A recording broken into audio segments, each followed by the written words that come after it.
Et du coup, l'approche de dire que les utilisateurs allaient posséder leur propre wallet, parce qu'on est sur un wallet non custodial, c'est-à-dire que chaque Mhm. utilisateur peut réimplémenter ses mots de sécurité dans un autre wallet s'il le souhaite pour récupérer ses fonds. Ouais. Pourquoi a été fait ce choix-là plutôt que d'aller gérer vous-même les fonds, par exemple, des utilisateurs?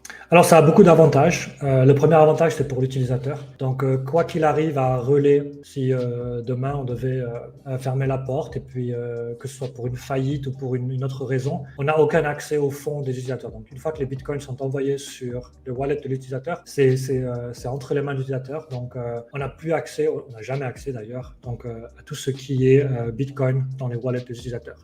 Ce qui signifie que demain, ou même d'ailleurs aujourd'hui, un utilisateur peut utiliser ces mêmes mots sur un autre wallet qui supporte le protocole BIP39. Donc, ils pourraient importer et avoir accès à leur Bitcoin sur sur la plupart, ou la majorité, on va dire, des Bitcoin wallets qui sont déjà existants. Donc, ça, c'est le plus gros avantage. Forcément, avec les avantages de sécurité, donc on évite le fait que si quelque chose arrive, si on devait se faire hacker, on protège dans ce cas-là beaucoup nos utilisateurs. Donc, c'est vraiment Relais lui-même qui sera affecté, mais pas les utilisateurs directement. Après, ça a aussi un côté...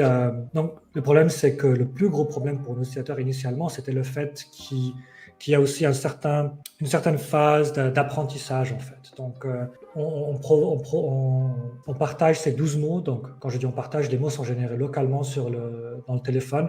Donc, ces 12 mots sont visibles à l'utilisateur, et c'est l'utilisateur lui-même qui doit être certain de faire un backup, parce que si il ou elle perd ces 12 mots, ben là, du coup, on n'a aucun moyen d'aider cet utilisateur. Donc, ce que l'on considère aussi comme un avantage, puisque pour nous, c'est aussi très important. Tout ce qui est apprentissage, c'est très important. Donc, on va bientôt lancer aussi notre série 21 Bitcoin, 21, où il y aura 21 leçons sur le Bitcoin. Donc, c'est une newsletter que l'on va lancer bientôt.